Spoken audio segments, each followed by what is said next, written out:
Hello and welcome to your Sporting Roundup. I am your host Callum Nixon and I'm joined today by James Dodd, Ben Jones, Matt Williams and Haylan McCarthy. This programme is presented to you by students at the University of South Wales. We have plenty of Welsh sporting action to get stuck into. The Cardiff Blues ran out winners against Connacht, while the national football team were unable to find a way past England and Ireland. You can also look forward to our quiz too, where we'll be putting your knowledge to the test. We will also be looking ahead to a packed weekend of Championship football and Pro 14 rugby. But first, we have an absolute classic to kickstart the show. It's Africa by Toto. Now for your rugby roundup with James Dodd and Ben Jones. I hear that there was a mixed bag of results for the Welsh regional sides. Am I right in thinking this, boys? Yeah, so there were mixed fortunes, the four Welsh regions in the Guinness Pro 14 over the weekend. On Friday night, the Dragons beat a Southern Zebra side 26-18.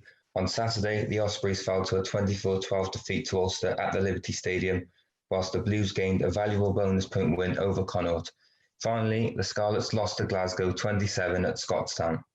Last week also, Wayne Pivac announced his Wales squad for the upcoming internationals, which included uncapped Bristol players Johan Lloyd, Callum Sheedy, as well as Louis Rees-Zammit.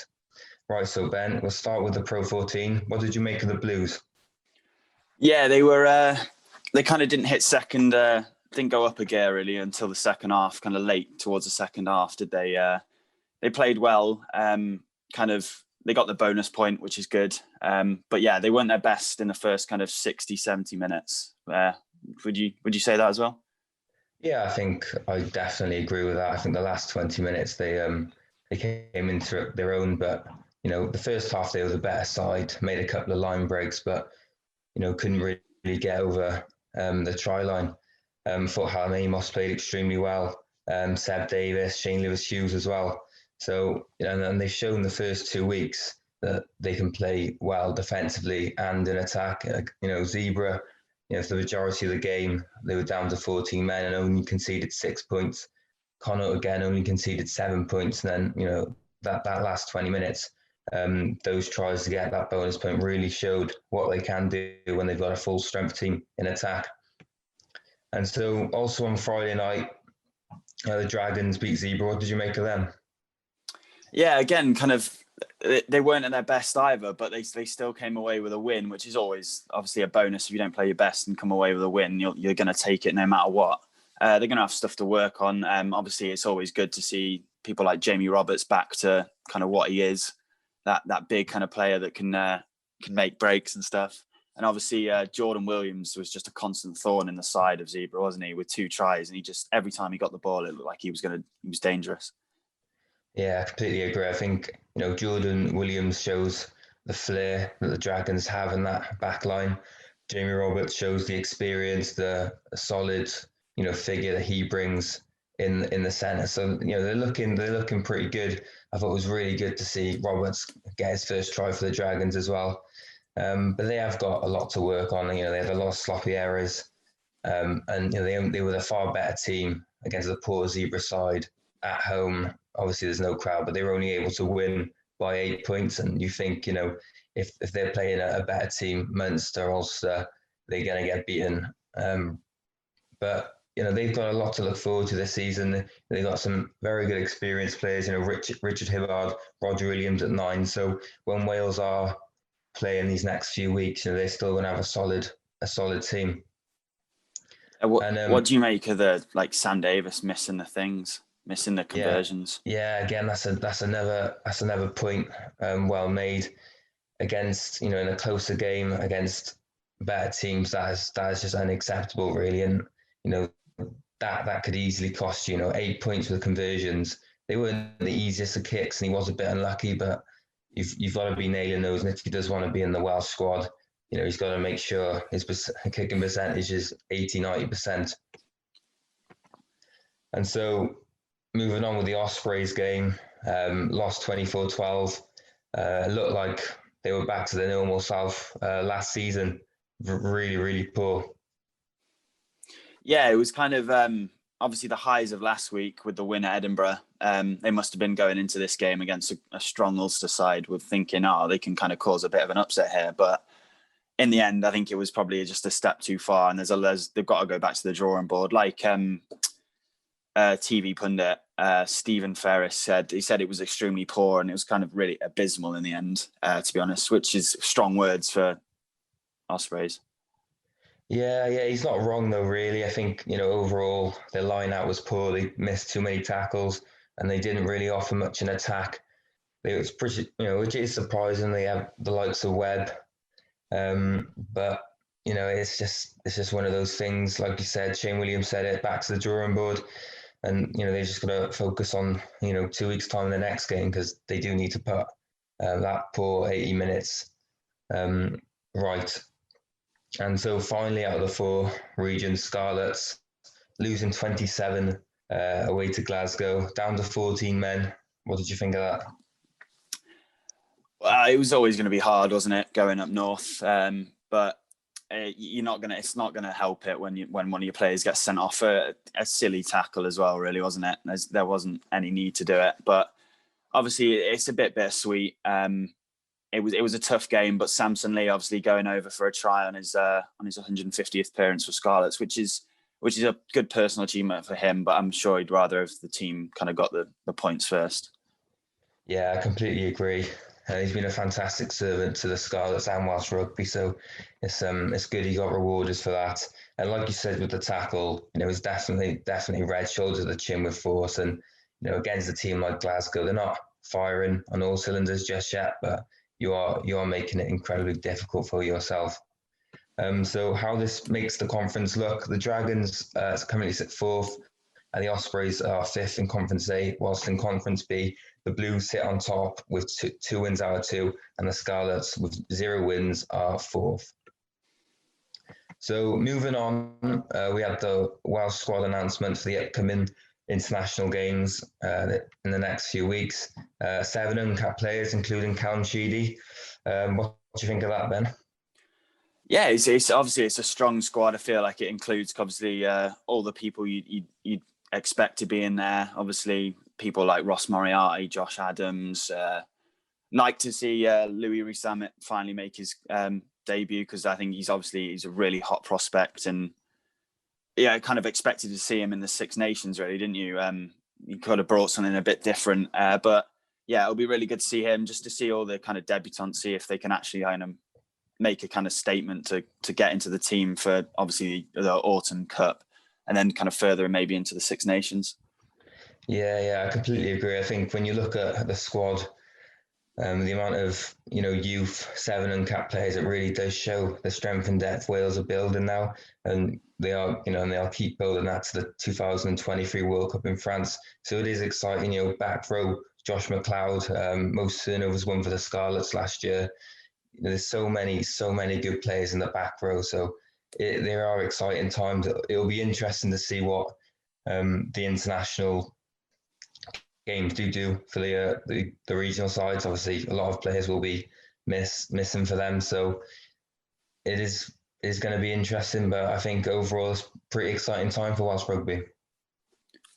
Okay, that was James and Ben for our rugby roundup. Thanks for that, boys. So now it's time for the first quiz round for the show. With all this international football, you can't go without mentioning the national anthems. A little hint for you all 3 countries involved in this quiz play in the UEFA Nations League. So for our first question, can you guess what country's anthem this is? So remember, you'll be finding out the answers to the quiz at the end of the show. Before moving on to the next football roundup, we have another song for you. Up next, it's Wales's very own Stereophonics with Have a Nice Day. And that was Stereophonics with Have a Nice Day. Now it's time to move on to the second quiz question. Can you guess the name of the country that sings this national anthem? Don't forget, you'll find out the answers to the quiz at the end of the show. Now it's time for your football roundup with Matt Williams and Haylen McCarthy. Yeah, it was a pretty uninspiring and disappointing week so far for Wales, as they run out a 3-0 defeat at Wembley against England and a boring 0-0 draw against Ireland in Dublin, with James McLean's red card being the only major talking point. Matt, what did you think about the 2 games? Yeah, as you said, really, it was quite drab, both games, weren't they? I think you could argue which result was worse. Obviously, England a better team than Ireland, but weren't many positives from a 3-0 defeat, other than I think Wayne Hennessy. I know he conceded 3 goals, but I thought he made a few good saves. I thought the opening 20 minutes was positive as well. No, we had a good start to the game. I think we settled in better than England, to be honest. They're quite an inexperienced team out, but in the end, I think just the difference in quality took over, didn't it? We conceded 3 quite poor goals, and there weren't too many positives in that. And I think with the Ireland game was the same as well. We were pretty uninspired at times. I think the midfield failed to really create anything, didn't it? There wasn't really much spark there, wasn't much creativity. I think we quite obviously missing Bale. Ramsey came in. I think he got better towards the end of the game, a bit more promising, but I think we needed him more in the attacking areas than what we actually had him in. I just think we didn't really create too much. There was nothing really to take from those 2 games. Other than I think we played a lot of young players, which is a positive thing. You know, I think that's the best thing Giggs has done since he's come in. He's showed he's not afraid to play young players. And I think that's what we need to do as well. You know, if we look at the year 2016 team that had a lot of success, that was a team who, you know, in that tournament, every player had 60, 70 caps between them. So, you know, they've been played from like a young age, integrated well together. And I think that's what we need to do with this team. And I think he's doing that with Nico Williams, Ampadu. He's putting the trust in those players. And you look at a player like Ampadu as well. I think I saw the other day, he's played more games for his country than club games, which obviously is a bit of a worry. But at the same time, it just shows the trust that Giggs actually has in him to keep playing him. Yeah, Giggs seems to trust the kids when it comes to the Wales internationals at the moment. But like you said about the England game, it started pretty well. We looked good for the first 20, 25 minutes. England seemed to let us have the ball. Wales kept the ball really well. But it did all seem to go downhill when Kiefer Moore had to come off injured. What do you think about Kiefer Moore and the way that he works for Wales? Yeah, I think he's a good player for Wales. He's obviously performed well. I think he's got 3 goals in his last 4 away games for Wales. So he's going to be a big mess. I think he's suspended for the Bulgaria game as well, if I'm right. So that's obviously going to be a big loss for Wales. I think when you go to teams like Bulgaria as well, especially away from home, dogged defence, you sort of need that big target man. Put some crosses in, and hopefully you can sort of get on it. So the fact he's going to be missing out, that's a big loss for Wales. But I think we go quite direct when Kiefer Moore's playing, so I think it'll give us a chance to sort of go down the channels more and I think Giggs to sort of experiment. You know, we've made a good start with the Nations League. Ultimately, you'd rather experiment with friendlies rather than qualifying games. But I think Kiefer Moore does add something different to Wales' game, and I think he's performed very well for Wales so far, and he's definitely going to be a big loss. There's an argument to say that Kiefer Moore makes Wales somewhat one-dimensional, but I feel like people forget that before Kiefer Moore was Wales' starting striker, Sam Vokes was the starting striker for Wales. So we've always had this style of football where we're playing off a big target man and getting the wingers involved. So I don't think there's much of a difference in the way Wales play. We just have a lot more younger players who don't have the experience of playing at a high international level. So it'll come with time. Kiefer Moore's a good player. I feel like we pair him with some fast wingers and have good playmakers with Ramsey and Joe Morrell in the middle. I feel like Wales, the future's bright. Yeah, and just on that note about Kiefer Moore, we recently caught up with Nathan Blake and saw what he had to say on the Cardiff City striker. Problem for me is we're a bit too one-dimensional, yeah. Right? Where we've now become overly reliant upon Kiefer Moore, in my opinion, right? And you've got to be able to change tactics, you've got to be able to adjust your strategy. It's as simple as that, and I don't think we're in danger of becoming predictable. Is the word I'm looking for, I suppose. So just need to be careful and mindful of that, because when he went off yesterday, it kind of, it dissipated. There was no sort of, okay, we're kicking the plan action. We'll sort of have plan B, right? Change a couple of players, go into another system we've been playing. Maybe we'll go back 3, overload the midfield. I don't know, but I don't think we can be as one-dimensional as what we are at the moment. We've got to be able to be a bit more flexible.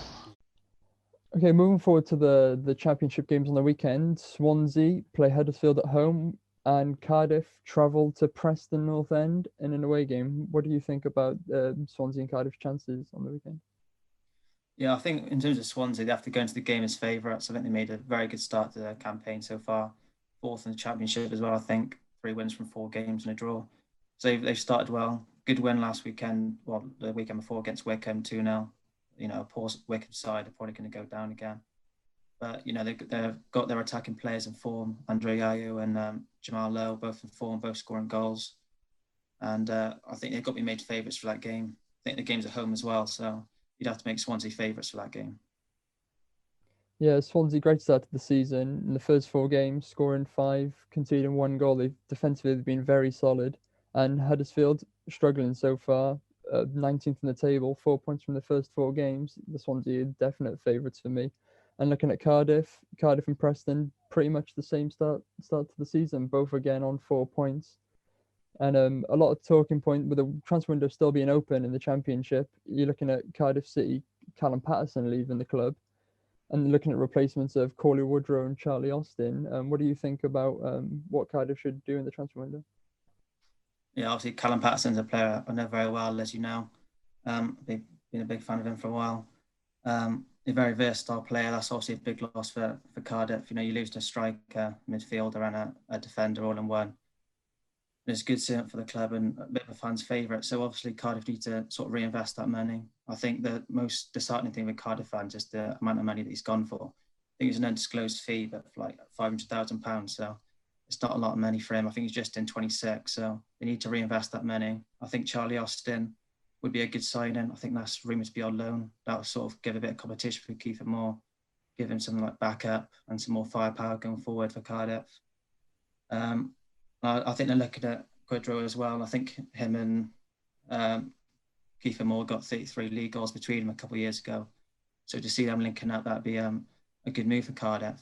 I think he's valued around £2 million. So, you know, it's not a nominal leg for Cardiff, even in the financial circumstances. I think he can play number 10 and as a forward as well. So that's a place in a position Cardiff need competition in. They relied too much on Lee Tomlin. I think he's had a lot of injury troubles as well. And they're just relying on him too much. And I think Cardiff without Tomlin and with him are 2 different teams. So they need some competition for the number 10 role.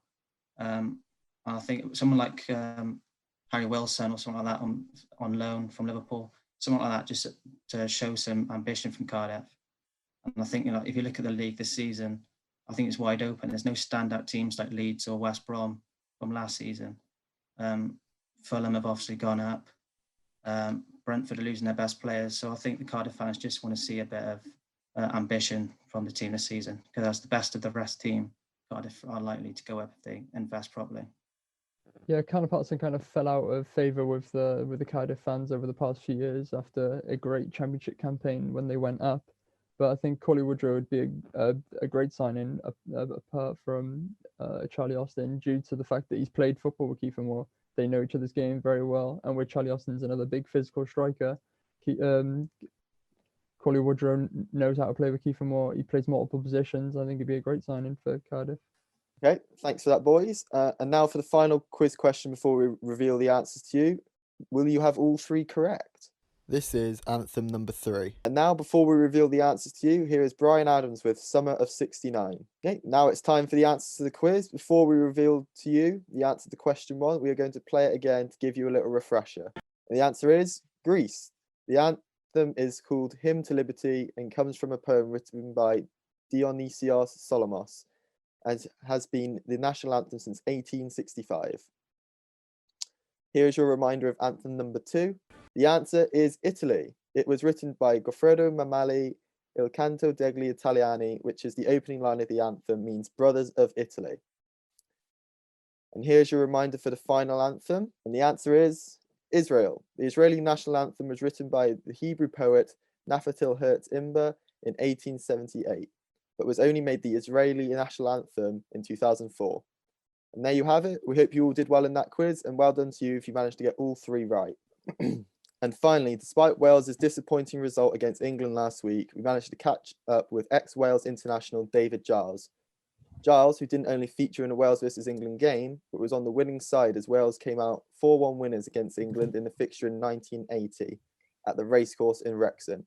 This is what he had to say about it. The England game was always the one, you know, that everyone wanted to play in, and even more so on my debut. England had beaten Argentina at Wembley on the Tuesday 2-0, and Argentina at the time were world champions. Yeah. So you know, to play against them. And well, I don't know whether their lads probably weren't even born then, but their granddads could tell them that we actually we actually beat them 4-1. Yeah. You know, it was phenomenal. England went 1-0 through Paul Mariner. Yeah. And then we absolutely took them apart. Well, I'm old enough to remember that game. I can remember it. It was at the race course, wasn't it? It was. It was there, a packed race course. To be honest, really, when you think of it, Wrexham, the race course, is 20 minutes or less than that to Chester. So you're nigh on in England. So there was a lot of England support there as well. So. You know, that was even more nice to rub their noses as well. But I think I'm right in saying it's the biggest score Wales have ever beaten England by. And looking at it now, it's you know, great for me and all the lads that played in that game. But I think it'll be a long time before we do it again, really. What an interesting insight we had there from David Giles. Well, what a packed weekend of football we have to look forward to. I'm sure there will be plenty to talk about next week. But that is all from us now on Radio Glamorgan. Thank you for tuning in and have a great weekend.